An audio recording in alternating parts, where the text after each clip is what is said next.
Hi friends, welcome back to my channel. ഒരു പുതിയ വീഡിയോയിലേക്ക് എല്ലാവർക്കും സ്വാഗതം.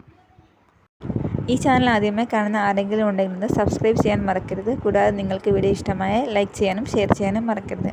അപ്പോൾ ഇന്നത്തെ വീഡിയോ എന്ന് പറയുന്നത് നമുക്കൊരു ചിക്കൻ 65ൻ്റെ റെസിപ്പിയാണ്. നമുക്കിത് എങ്ങനെയാണ് ഉണ്ടാക്കുന്നതെന്ന് നോക്കാം. ഇതിന് വേണ്ടി ഞാൻ ഏകദേശം 250 ഗ്രാമോളം ചിക്കൻ എടുത്തിട്ടുണ്ട്. ബോൺലെസ് പീസാണ് എടുത്തിരിക്കുന്നത്. ചെറിയ കഷ്ണങ്ങളായിട്ട് മുറിച്ചെടുത്തിട്ടുണ്ട്. നമുക്കിനി ഇതിലേക്കൊരു 1/4 ടീസ്പൂണോളം മഞ്ഞൾപ്പൊടി ചേർത്ത് കൊടുക്കണം. 2 ടേബിൾ സ്പൂൺ മുളക് പൊടി, അതുപോലെ തന്നെ ക്രഷ് ചെയ്തെടുത്ത ഗരം മസാല 2 ടീസ്പൂൺ ചേർത്ത് കൊടുക്കാം. റെഡിമെയ്ഡ് ചിക്കൻ മസാല 3 ടീസ്പൂൺ, 1 ടീസ്പൂണോളം ഇഞ്ചി അരച്ചതും 1 ടീസ്പൂൺ വെളുത്തുള്ളി അരച്ചതും ചേർത്ത് കൊടുക്കാം.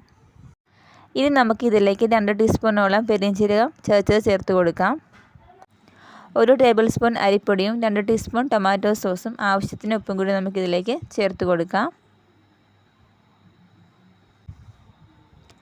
ഇനി നമുക്കിത് മിക്സ് ചെയ്യാനായിട്ട് കുറച്ച് വെള്ളം ചേർത്ത് കൊടുക്കാം. വെള്ളം ചേർക്കുമ്പോൾ ശ്രദ്ധിക്കേണ്ട കാര്യം, ഒട്ടും തന്നെ വെള്ളം കൂടിപ്പോകാൻ പാടില്ല. മിക്സ് ചെയ്യാൻ ആവശ്യത്തിന് മാത്രം വെള്ളം ചേർത്ത് കൊടുക്കുക. നമുക്കിനി ഇത് നന്നായിട്ടൊന്ന് മിക്സ് ചെയ്തെടുക്കാം. ഞാനിപ്പോൾ നന്നായിട്ട് മിക്സ് ചെയ്തെടുത്തിട്ടുണ്ട്. നമുക്കിനി ഇത് മാറിനേറ്റ് ചെയ്യാനായിട്ട് ഒരു 5 മിനിറ്റോളം മാറ്റി വയ്ക്കാം.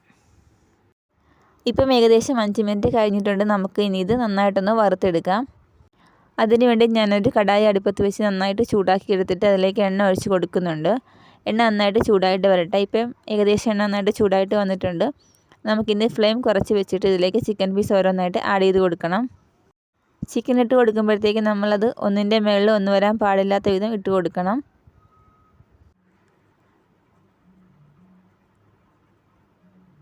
ഞാനിപ്പോൾ ചിക്കനെല്ലാം ഇട്ട് കഴിഞ്ഞിട്ടുണ്ട്. നമുക്കിനി നന്നായിട്ടൊന്ന് വറുത്തെടുക്കാം. ഫ്ലെയിം നല്ലോണം കുറച്ച് വെച്ചിട്ട് സമയം എടുത്ത് തന്നെ വറുത്തെടുക്കണം. എങ്കിൽ മാത്രമേ ഉള്ളൂ നന്നായിട്ട് വെന്ത് വരത്തുള്ളൂ. ഇപ്പോൾ ഏകദേശം ഒരു ഭാഗം നന്നായിട്ട് വെന്ത് വന്നിട്ടുണ്ട്. നമുക്കിനി ഇതെല്ലാം ഒന്ന് മറിച്ചിടണം. നമ്മൾ ഈ ചിക്കൻ മറിച്ചിടുന്ന സമയത്ത് പൊടിയാതെ ശ്രദ്ധിക്കണം. അതുകൊണ്ട് തന്നെ വളരെ പതിയെ വേണം ഇത് മറിച്ചിടാനായിട്ട്.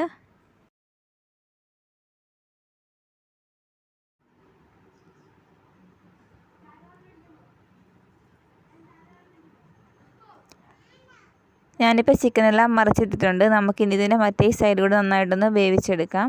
അതുപോലെ തന്നെ എണ്ണ ആവശ്യമുണ്ടെങ്കിൽ നമ്മൾ ഈ സമയത്ത് ചേർത്ത് കൊടുക്കണം. ചിലപ്പോൾ എണ്ണ പോരാതെ വരും. അങ്ങനെയാണെങ്കിൽ എണ്ണ കുറച്ചുകൂടി ഒഴിച്ച് കൊടുക്കണം. ഇപ്പോൾ നമ്മുടെ ചിക്കൻ ഏകദേശം ആയിട്ടുണ്ട്. നമുക്കിനി ഇത് എണ്ണയിൽ നിന്ന് കോരിയെടുക്കാം.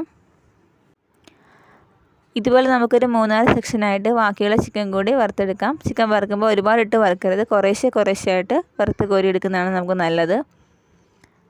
അപ്പോൾ ഞാൻ ബാക്കിയുള്ള ചിക്കൻ കൂടെ ഇട്ട് വറുത്തെടുക്കുവാണ്. അതുപോലെ തന്നെ നമുക്ക് എണ്ണ നോക്കിയിട്ട് പോരാന്നുണ്ടെങ്കിൽ ഈ സമയത്ത് നമുക്ക് എണ്ണ ചേർത്ത് കൊടുക്കണം.